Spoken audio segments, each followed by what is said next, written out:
کان النبی صلی اللہ علیہ وسلم اذا اراد ان یستودع الجیش، جب اللہ کے رسول صلی اللہ علیہ وسلم کسی لشکر کو روانہ فرماتے تو آقا صلی اللہ علیہ وسلم جب کوئی لشکر روانہ کرتے تو اس کے حق میں یہ الفاظ اور یہ دعا کرتے: استودع اللہ دینکم و خواتیم اعمالکم،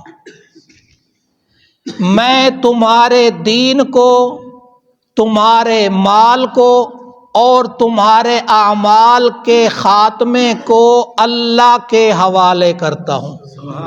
جس کی حفاظت میں دی ہوئی چیز کبھی ضائع۔ استودع اللہ دینکم، سب سے پہلے نبی صلی اللہ علیہ وسلم نے فرمایا تمہارا دین، اور دوسرے نمبر پہ فرمایا اور تمہاری امانتیں۔ جو مجاہد اللہ کے راستے میں جا رہا ہے، وہ کچھ لے کے جا رہا ہے، وہ بھی اللہ کے امانت میں، اور جو کچھ گھر چھوڑ کے جا رہا ہے، اہل و عیال ہے، مال و دولت ہے، جو کچھ چھوڑ کے جا رہا ہے وہ بھی اللہ کی امانت ہے اور اللہ کے سپرد ہے۔ وَخَوَاتِيمَ أَعْمَالِكُمْ، اور تمہارا خاتمہ صحیح ہو، خاتمہ بالخیر ہو، اس کی سپردگی بھی اللہ کے سپرد کرتا ہوں۔ اور دوسری حدیث میں آتا ہے انما الاعمال بالخواتیم، اعمال کا دار و مدار خاتمے پر ہے۔ ادھر سننا ہے، انما الاعمال بالخواتیم، اعمال کا دار و مدار خاتمے پر ہے۔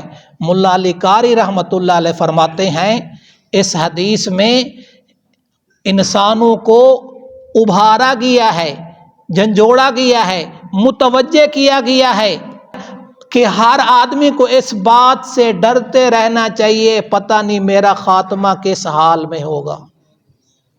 کئی ایسے واقعات ملتے ہیں کہ ساری زندگی اسلام پہ گزری اور خاتمہ خراب ہو گیا۔ اس کا طریقہ کیا ہے؟ اس کا طریقوں میں سے ایک طریقہ، آدمی نیکیاں کرتا رہے، طاعات میں لگا رہے اور سیئات سے اپنے آپ کو بچاتا رہے، برائیوں سے اپنے آپ کو بچاتا رہے، نیکیاں کرتا رہے اور اللہ سے ڈرتا رہے۔ اور علماء کرام نے ایک آیت کی طرف بھی متوجہ کیا ہے، فرمایا آدمی اگر یہ دعا پڑھتا رہے تو انشاءاللہ اللہ خاتمہ بالخیر فرمائے گا۔ ربنا لا تزغ قلوبنا بعد اذ ہدیتنا وہب لنا من لدنک رحمہ انک انت الوہاب۔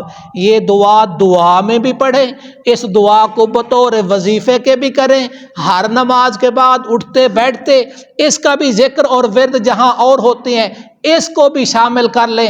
اللہ تبارک و تعالی موت سے پہلے موت کی تیاری کی توفیق نصیب فرمائے، خاتمہ بالایمان فرمائے، خاتمہ بالقرآن فرمائے، خاتمہ بالتوحید فرمائے۔